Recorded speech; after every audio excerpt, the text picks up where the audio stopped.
Welcome everybody to the Bitcoin is Freedom show. Today I have Nobody Caribou on the podcast, and we are going to do a special today. We're not going to talk about is Bitcoin story in large today because we have something very important.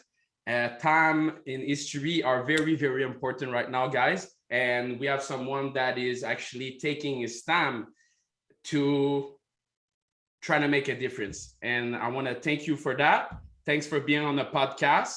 And guys, Bitcoin is freedom. Bitcoin is open. Bitcoin is fixing the world.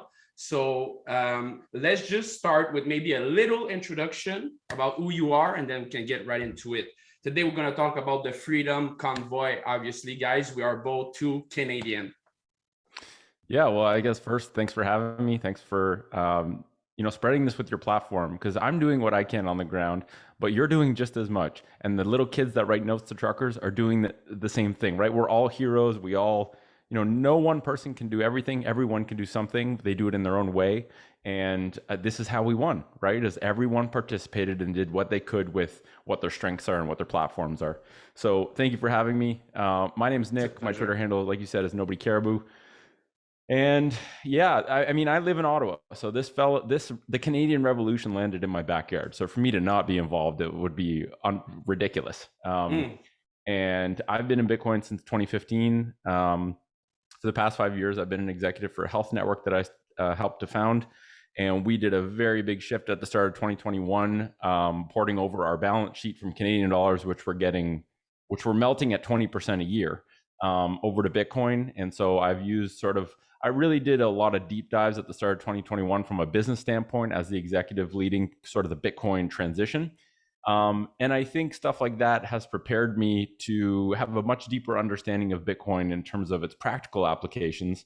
And that sort of, when the Freedom Convoy started running into issues with their crowdfunding platforms, I I was doing mostly groundwork, just going to talk to truckers, doing what I could to help resupply them with food or fuel, or just connect with people who are all the volunteers, because it really isn't about truckers anymore. There are more non-truckers than truckers, and it takes everyone to kind of help with this.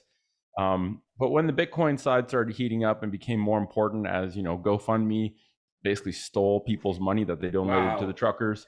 As friction is starting to come about with Canadian banks, even with 𝐉𝐸, it's all good, but it is a risk, right? The Canadian banks are essentially part of the Canadian government. And so I got involved with that, and I'm the sort of chief liaison between the Freedom Convoy team and the Bitcoin community. And it's been intense and exciting and nerve-wracking, but overall it's been a beautiful experience, and I'm just grateful to be able to do what I can to help. Yeah. Wow. Well, thanks again and again. Man, that's insane. Yeah, things are developing very fast, and things are getting very insane. To give context to people, we are February 10.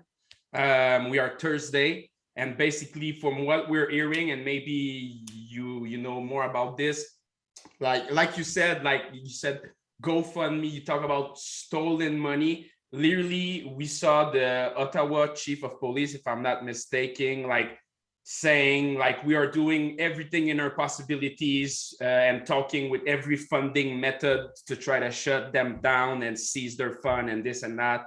It's like robbery for me. It's insane. And we are directly from the representative of the Freedom Convoy, that they're hearing that they will maybe bring I don't have the right term, but the army and the RCMP and this and that, and try to Trudeau said we want this to be shut down by Saturday, right? I think Trudeau wanted to shut down after the first weekend. The sad reality is that he doesn't realize this is not a negotiation, and this is not something that he can just ignore. This is not something that's going to go away. People that have come here have had everything taken from them. The only way they leave is if they get hauled away by police, and that would be illegal because it's their constitutional right to peacefully gather, and that's what they're exercising. And one thing I don't think people respect enough, and I've mentioned this on several podcasts, but I think it's being underestimated. There's a fundamental difference between a protest, which is typically a short duration thing to have your voice heard, right? Tell people you're not happy. those do nothing in terms of change, almost ever. There's a fundamental difference between a protest and then effective nonviolent resistance, which is a game of who can endure the longest. And the longer this endures for, and the more the power that the government has gets cut off in many ways, right? The media is essentially being exposed for the liars they are. Wow. Borders are being shut down, which eliminates Canada's main economic arteries. And more Canadians are figuring out the truth, and this isn't going away. And so the longer this goes on, the more people are waking up and seeing the truth, and the harder we're winning. And so I really, it's so funny how what gets said in the media and what is happening on the ground and what I'm seeing and what I'm hearing from truckers directly are so different. And, the politicians live in this alternate reality that they construct that have no tether to actual reality. And so I think we're going to see those two things come to a head, right? Where they're going to say all these things. The police chief can even say all these things. We're going to confiscate fuel. We're going to do this and that. The officers on the ground enforcing things have their own decisions to make and take responsibility for their own integrity. And so, like, if an officer gets told, you need to steal fuel from Canadians so they can't keep other Canadians warm in their trucks, and officers say, well, no, I'm not going to do that. I have integrity. I don't care what the orders say. I'm going to take responsibility for my own actions. And what we're seeing is that many of the officers are just saying no. And then what's kind of sad, and it's a tactic that's being used, is they're not even, because the Ottawa officers won't follow orders, they're bringing in police officers from other areas, from what I've heard, from Toronto. And the sad thing is that the Toronto police coming here have no connection to the people of Ottawa, to this city. And so, my perception is that they will be much more ruthless to follow orders because they have no connection, no love, no tether to Ottawa. This is not their home. And I don't know what's going to happen, but all I can say is a lot of the things that go out in the media and that even trickle into people here that they see in virtual land are fear tactics that actually don't get executed on because I trust that cops are largely good people. Almost all of them are very good people. And most of it is just media twisting reality or trying to fear people into not coming here to witness this, because when you see it, you cannot unsee it. And it is stunning to watch and observe, and it's magical. Yes. And I encourage people, if they cannot come in, I encourage, first of all, to go there. But if they can't, if they really can't, I'm watching live, not all day long, but a lot of time in my days, and I'm seeing what is happening. You can clearly see that there's no violence at all. It's all peaceful. And you can see how the media, like you said, is just lying straight up and twisting everything. So at the moment, what would you say, like, what is the state at the moment? If because you're right there, you've been there today or the day before, or have you been there recently? I go every day. I haven't been yet today. So right after this podcast at 3 p.m., I go down and I'll be there until I have to be back home at 6 for another podcast. So I go every day. Initially, I was going twice a day. It was starting to wear on my body. And I started to have to take a little bit more responsibility to not just witness the story, but actually share it. So I started to do half the day is media, half the day is on the ground, getting a pulse on things and checking in with all the teams that I'm connected with of volunteers.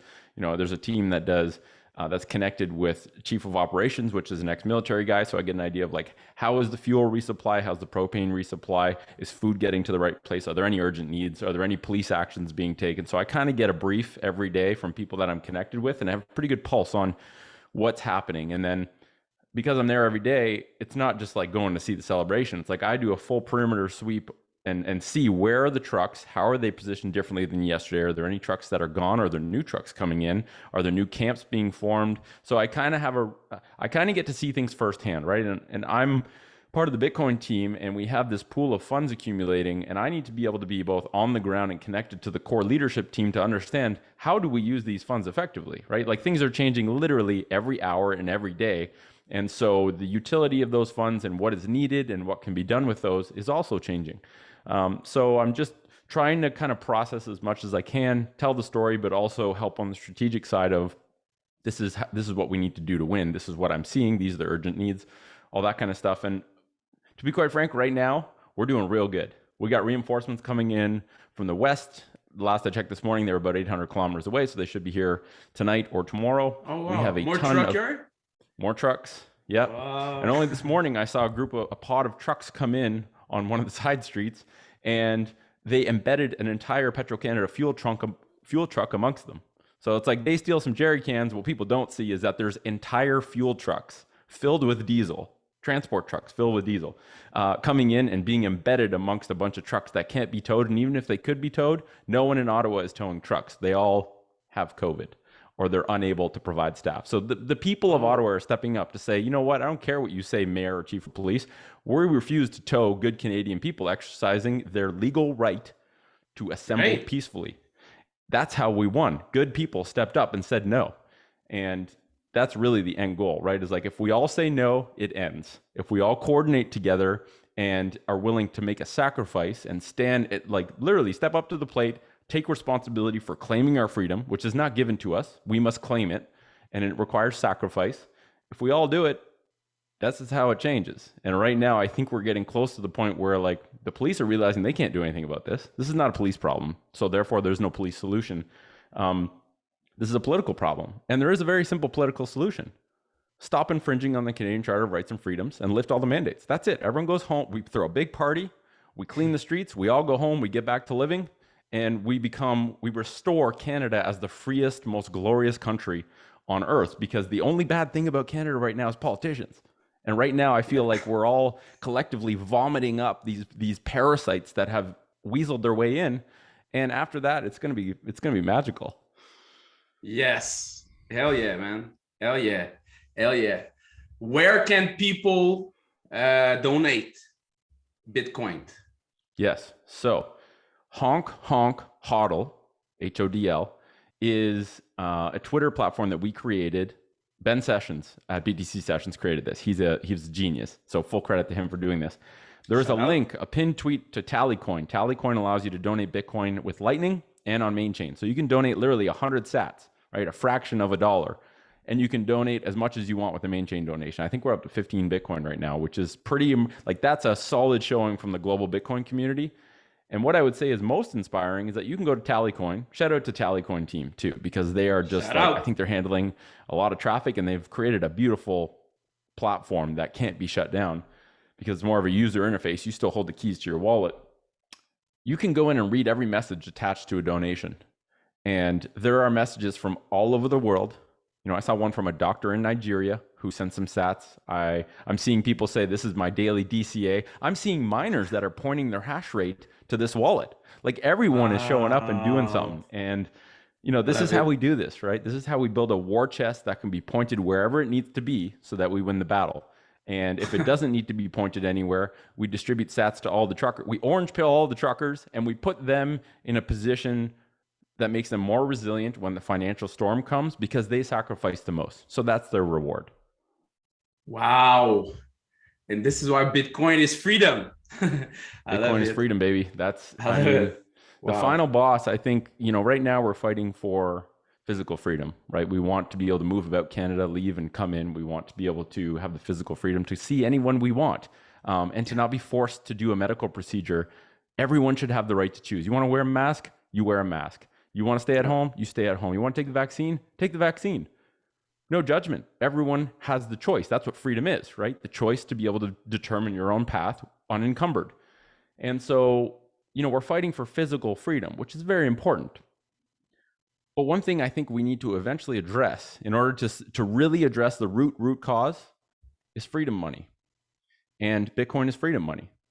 And until we actually separate the government from having complete financial control and the ability to censor all of us, we actually aren't free, right? We're fighting to be more free, but we aren't fully free until we achieve financial freedom. And Bitcoin and a return to a national sound money standard is how we do that. And so I think this momentum we have right now will roll over into realizing that. And, you know, there's a lot of education to happen. There's a lot of work to go into this, right? Like, not everything's going to be fixed when we win this battle. This is the first battle of a giant war to essentially rebuild all the institutions that have failed miserably, right? And they served well for a long time. They were the best we knew how to do things for a long time, but now they're crumbling. And when we rebuild, we need to rebuild with sustainable institutions. We need to rebuild with transparency and honesty and a respect for freedoms. And I think Bitcoin can do that. And this is a beautiful opportunity to orange pill truckers and to take all of these hardcore, beautiful patriots that have come here to take a stand for freedom, to educate them on why monetary freedom is the final boss, and we need to conquer that in order to truly be free. Wow. So we need people to build those platform, those education platform quick, if there's some people hearing this. And okay, cool. That is great.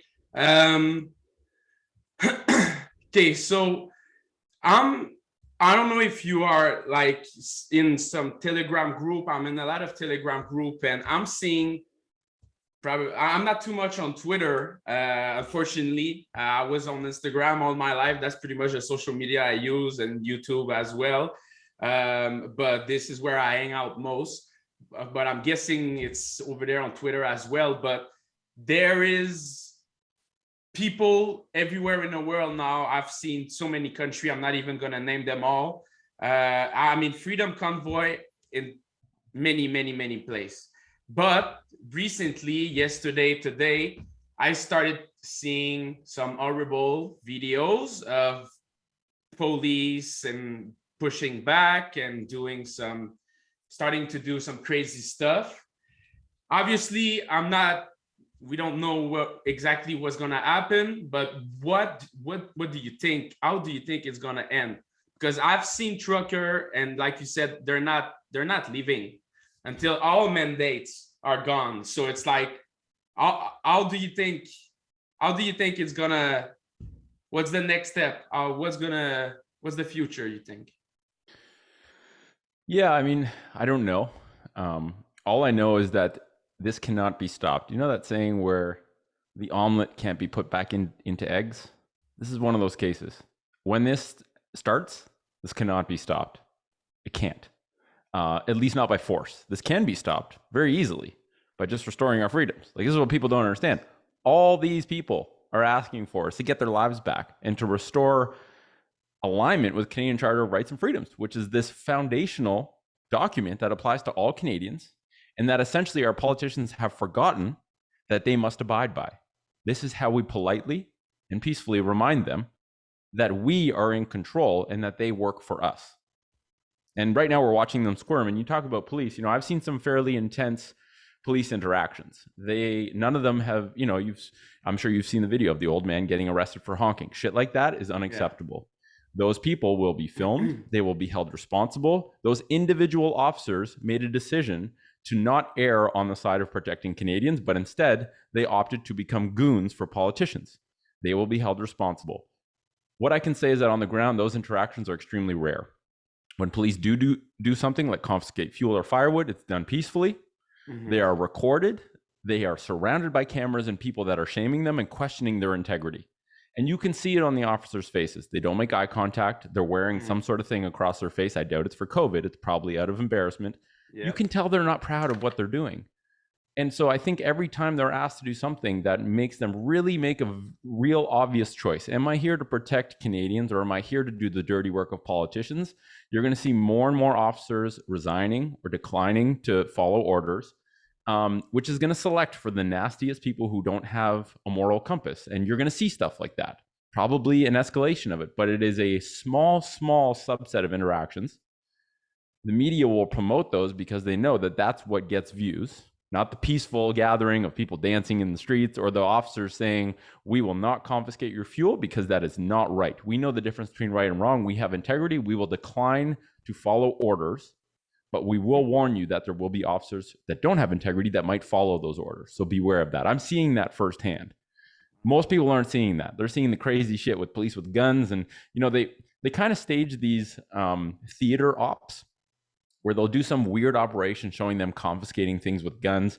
I've heard many things of the fuel that they've confiscated being returned because it's an unlawful seizure.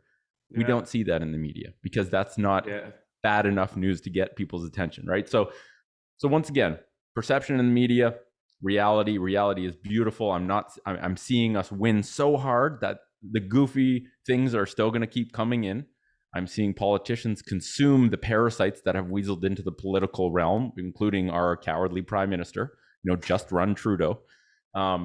And so, yeah, I'm seeing good things, and the morale is good. People are seeing these different provincial leaders start to roll back on things. We're seeing an emergence, like the Coutts border in Alberta, the Ambassador's Bridge in Windsor. These are independent things. There's not some master coordinator. This is the Canadian spirit emerging on multiple fronts to say no all at once without coordination, because we're fed up, and we now have hope, and we now have alignment, and we're now, Justin Trudeau unintentionally aligned all of Canada. I will forever be grateful for that. I think what he's doing is cowardly and embarrassing on a world stage, but he did more for Canada by being the worst person ever than anyone else has, because it's forced us all to unite. It doesn't matter if you're from Quebec or you're from Alberta.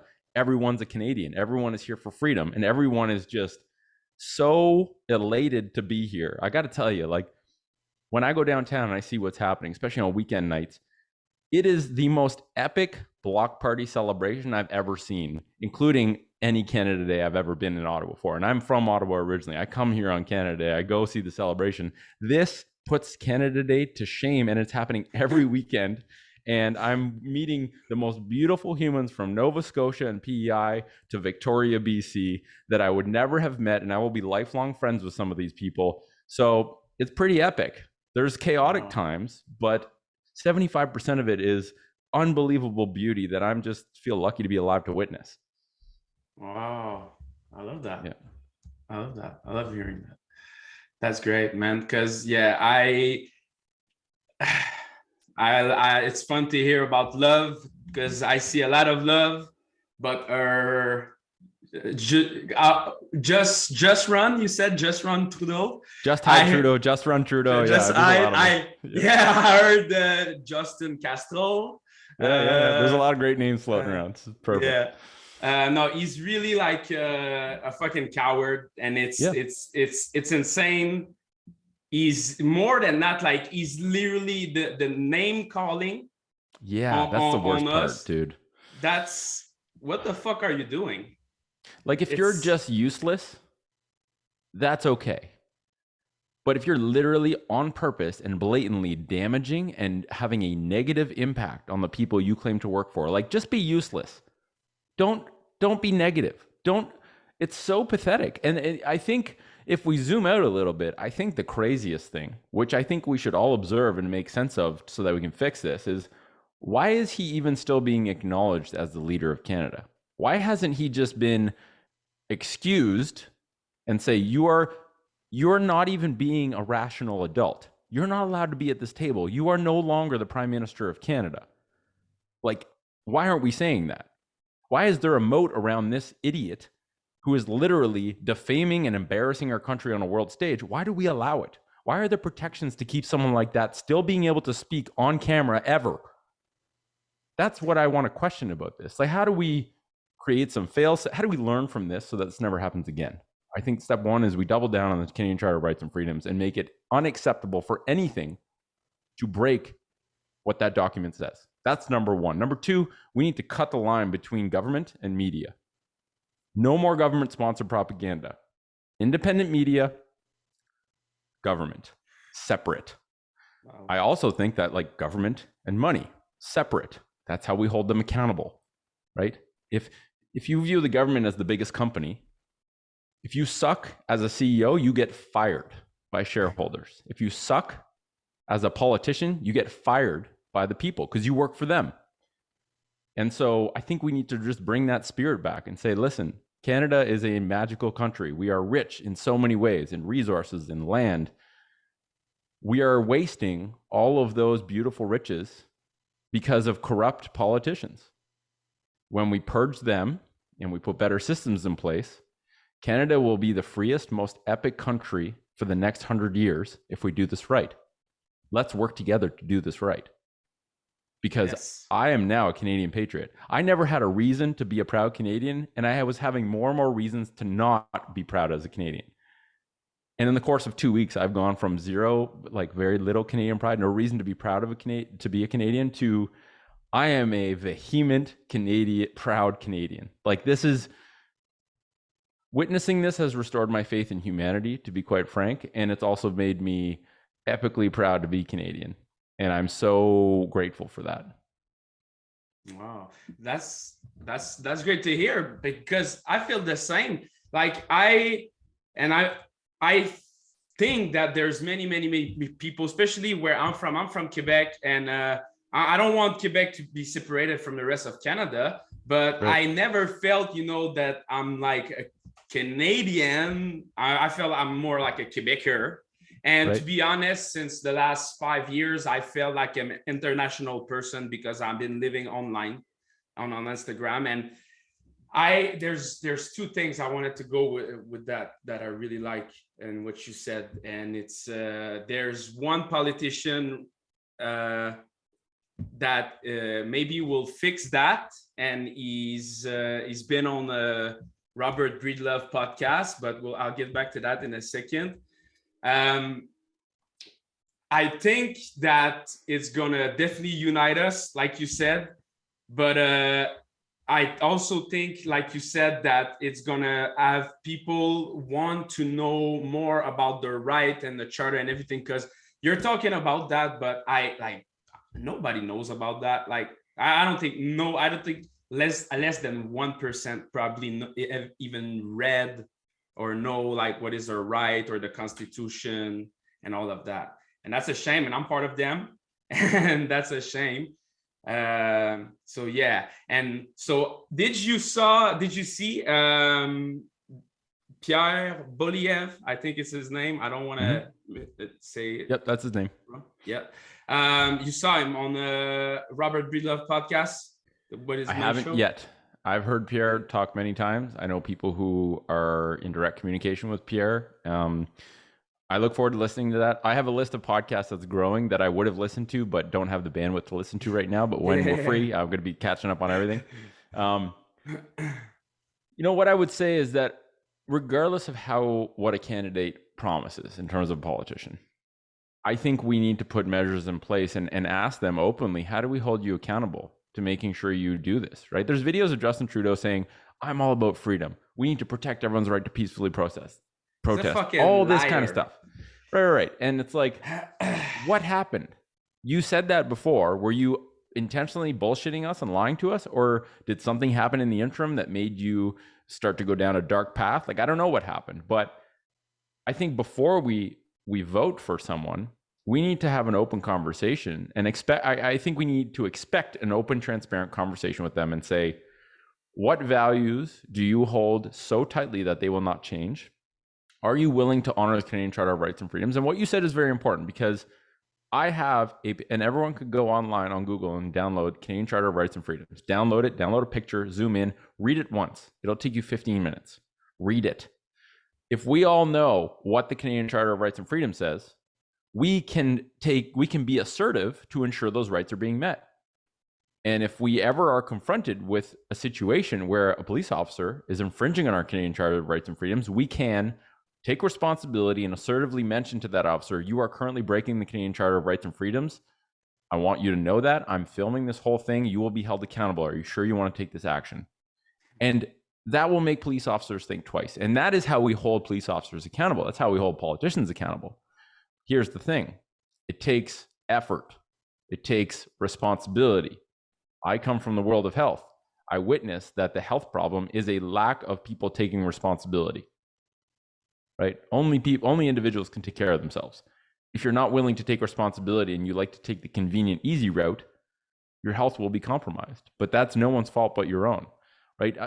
There's definitely things that can be done from a environmental point of view on behalf of the government to increase the likelihood that people can be healthy. But at the end of the day, personal responsibility. And I think understanding Canadian Charter of Rights and Freedoms on an individual level allows us to take responsibility and claim the rights now that we know they exist, right? If you don't know they exist and don't know what they are, you cannot claim responsibility for your freedom because you don't even know what freedom means and what freedoms you're entitled to.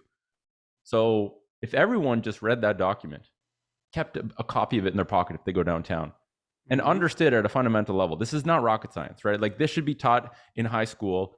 An entire course should be put on our political system, how it works, Canadian Charter of Rights and Freedoms. Everyone should know it. Everyone should be able to at least have a decent literacy on understanding their rights and freedoms. That's how we all can hold politicians accountable. But that needs to happen, right? I don't think it's a mistake that we don't learn that, or how money works, or how political system works. I don't think it's a mistake that we don't learn that in school, because if we're uninformed, we're easy to manipulate. So we all need to be responsible. We all need to take some ownership. And if we do that, we end up being a much better place to live. Yes. Yeah. And why do you think we don't learn about, you talk about health, you talk about that. Why do you think we never hear about that? They never, ever, I never hear them talking about like eating well, eating less, making exercise. Do you think that like it's on purpose? Do you think like he's working for the Chinese, or like why is he doing that at this point? Because I'm just asking your opinion. I have my own opinion. At this point, I really think there's something going on, like deep, like some people are going to say it's a conspiracy theory or whatever. I don't know everything, but I've seen literally maybe 6 to 8 months ago, I received at my house just like a independent journal, and it was just exposing how everything inside, not just Canada, but other country, but this was about Canada, how every single aspect of the government was run or was infiltrated by some Chinese representative or some people basically working for China. And do you think it's something like that? Like, do you think it's because we all also, some people said, you know, the COVID, it started from China and that. Do you think it's that at this point? Because if it's not that, like, you cannot be that stupid. Like, yeah, I don't think it's any one thing. I think it's mostly, this is my personal opinion, I think it's mostly incompetence. It's mostly manipulation. Like, people who are being manipulated often don't know they're being manipulated, right? I think Justin Trudeau has probably been groomed and manipulated since he was a kid. This is just like, you know, like I would like to think that that's the reality. I don't think he's some brilliant dude. Just look at him talk. He's not some brilliant savant genius that has a master evil plan. He's just being manipulated like a little puppet. And I wouldn't be surprised to hear if many of these things that are, you know, conspiracy theories, which somehow eventually seem to turn into conspiracy realities. Yeah.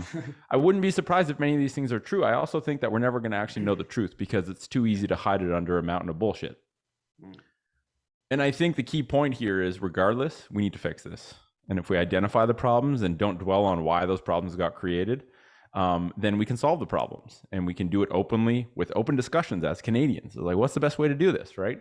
I think it's a lot of it is momentum as well, right? Like, the school system didn't just start to suck last week. The school system has sucked for decades, and it simply had so much momentum. There was not an event that made us reevaluate at a very fundamental level why we do things the way we do. Like, why do we make kids sit in school and learn shit that's not practical? That's silly. Why don't we teach health? That's silly. Why don't we teach money? That's silly. Why don't we teach governance? That's silly. Maybe it's slightly on purpose, but maybe it's just incompetence and too much momentum and not having an opportunity for disruptive change, which we are now seeing. So I like to think in general, humans are good. I also think humans are easily swayed by money and power. I don't think Justin Trudeau is some evil genius. I think he's doing things that could be viewed as very evil. But at the end of the day, it's like when you zoom out, whether it's the World Economic Forum or China influence or whatever it is, all of these forces are influencing the people who work for us. And I think they've essentially been psychologically hypnotized to not recognize, you know, it's too painful to admit that you're doing things that are harming entire nations. So it's more comfortable to live in an alternate reality where you think you're doing the noble thing. I think that's what it is. He's just literally been hypnotized and has no clue what is actually happening in reality because he's so disconnected. He won't even come out and talk to the people who came to his doorstep to have an honest conversation. So I think he's just out to lunch. He's in his own la land. The people who are pissed off that truckers came to Ottawa to fight for freedom and are in their own la land, yes. Right? And when you're in la land, it hurts when you get pricks from reality. And you can't stop those pricks forever. And when you get enough of them and you drop back down to reality, the further away you were, the harder that's going to hurt. But it's inevitable because reality is what governs us, our experience, right?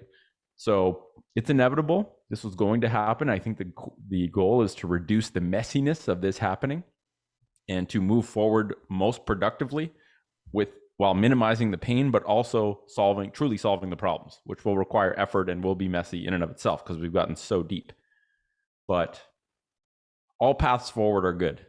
This is the worst it will ever be, which is good to know. It's reassurance, right? We're not out of the woods yet. We won't be for a while, but this is the beginning of rebuilding things, literally rebuilding things from a fundamental level. And we have, I think our first institution that will last 100 years is Bitcoin.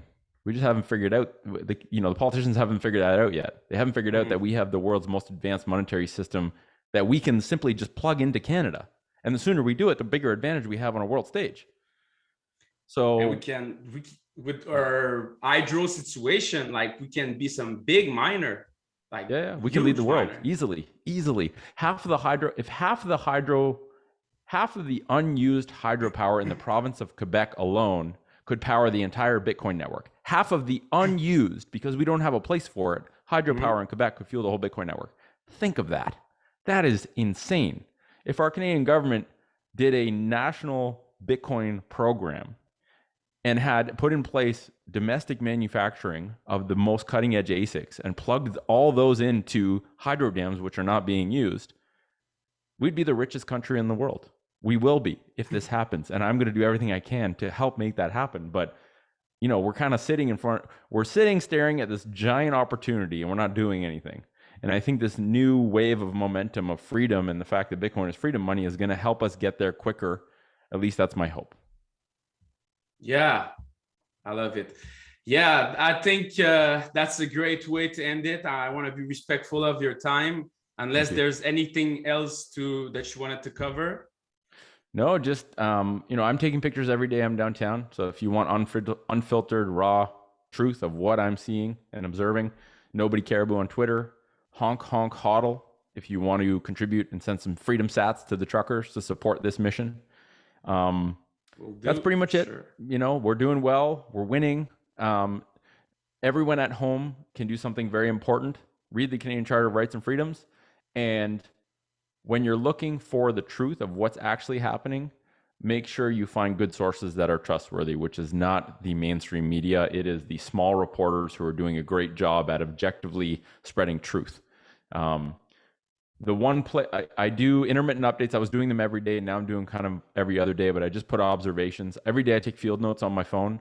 I look at those field notes and I put a little update, bullet form, very quick briefs on like what I'm seeing on the ground. So if people go to bitcoinstoa.com and click on 2022 Freedom Convoy, they'll see all the details about how to send sats, what's going on, what is the objective of what we're doing, and then they'll be able to see a chronological sequence of updates that I've posted along with supporting videos and interviews and all that kind of stuff. So bitcoinstoa.com, 2022 Freedom Convoy, they can see it all there.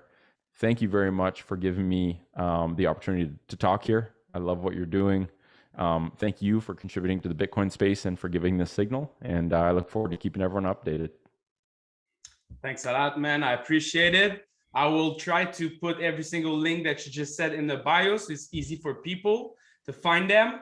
And I had Greg Foss on a month or two ago, and I was trying to figure out ways to start some things to get the mining stuff rolling more in here. But I don't know. We need to make doing this is doing that.